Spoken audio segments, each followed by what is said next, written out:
Welcome to week 3 of assessment and psychopathology. This is the week that we really start to dive into the DSM.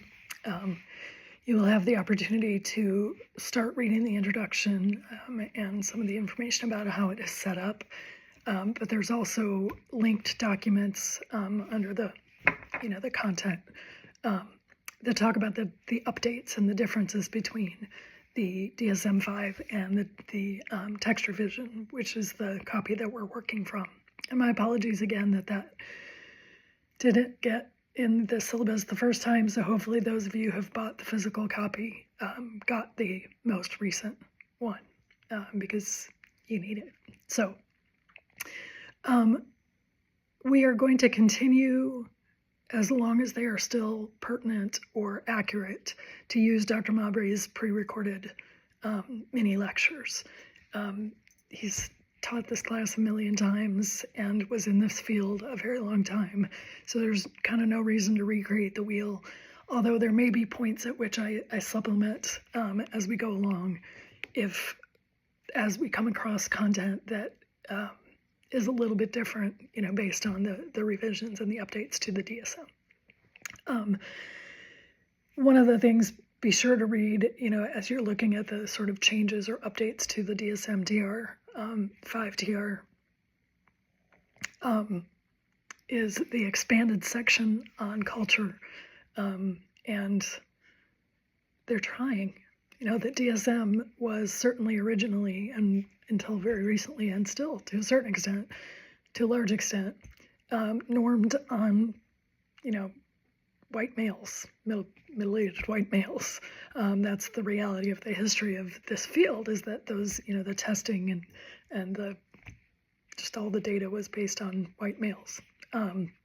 So there, again, in those links that I provided, they talk about how they're attempting to address that and some of the language changes and things like removing the binary, gender question and things like that from the DSM and from the way that we diagnose. Again, you'll get this from Dr. Mabry's lectures, but I just want to acknowledge, some of you are coming from a place where the medical model really fits the context you're working in. Others of you are kind of at the other end of the spectrum with wanting to do away with diagnosis and completely. And most of us, I think, land somewhere in between. I think we see the necessity of the DSM or of having a system that we use to classify, and others of us really struggle with that. And I would say I'm both. I do in my private practice. I do, in order to bill insurance, have to diagnose, and sometimes you're attaching a diagnosis to somebody that may or may not fit. The way that I've handled that, in terms of feeling like I'm diagnosing ethically, is to give the sort of least pejorative diagnosis that still feels accurate, and maybe not giving somebody 5 labels, maybe giving them 1 or 2, and knowing that, it's tough because diagnoses can change. Certainly, there are many conditions that people can recover from and no longer meet criteria for. Some other diagnoses tend to stay with people for life. But once it's in your medical record, it can be really hard to get away from, even if you don't technically meet criteria anymore. So it's definitely something that we wrestle with, especially as social workers. And obviously this last week, really addressed the stigma and the caution that we want to use as we're approaching this topic. And feel free to ask questions if you have questions for me about that. It's tough, and we'll talk more about it as we go along, and especially as we get to some of the more stigmatized diagnoses. We'll talk about how to navigate that. All that to say, I really am enjoying reading your posts from this week on, skills, techniques to use, both to build rapport and in your initial interviews with clients. it is really fun to read with your particular cohort or your group of students in this class, because so many of you, I think all of you, have social work experience, and certainly with your placements, if you're not already working in the field, it's really obvious that you're already using these skills. You're already thinking through how to be present with people and how to build rapport. And the many different forms. That's what's so fun about reading your posts, is that your personalities shine through in terms of how you talk about the way that you stay present and do active listening and reflective listening with clients. And you're thinking about how your tone or your body language or your way of being present affects the people that you're working with, and it absolutely does. So keep it up. I love reading. You can have 8 different people talk about active listening, and every one of you describes it in a different way, which is a good thing. And hopefully you're reading each other's posts and you're learning something from your classmates. So great work so far. Again, let me know if you have questions.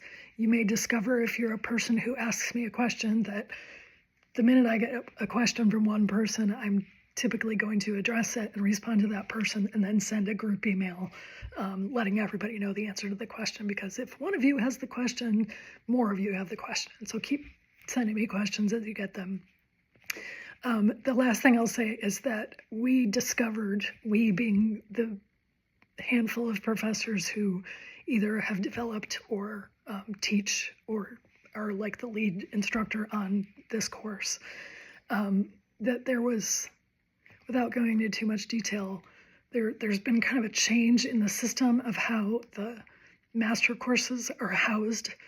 And typically for the online course, the master course gets populated into the ELC course. And then once it's populated, we can make changes to it. And the version of the course that we got, because of this change in how the system works that I'm still don't totally understand, is not the newest version of the course. So I'm working on getting access to the newest version of the course. Most of it will not change, because most of it doesn't need to change.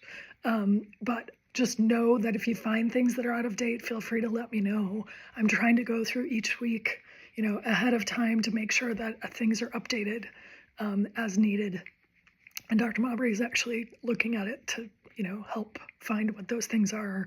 And the other professors who have taught it more recently are also helping. So there's a lot of work happening behind the scenes, not just with our, little cohort, but with everybody who's teaching it, both in person and online. So just to let you know that there are some, potential little changes coming. But if you discovered something that I've missed, don't hesitate to tell me. I will not be offended. I would rather know so I can fix it. So that's it for now. Hope you have a great week. I hope that you are able to take a moment to reflect tomorrow with Martin Luther King Day. Still got a lot of work to do with our social change.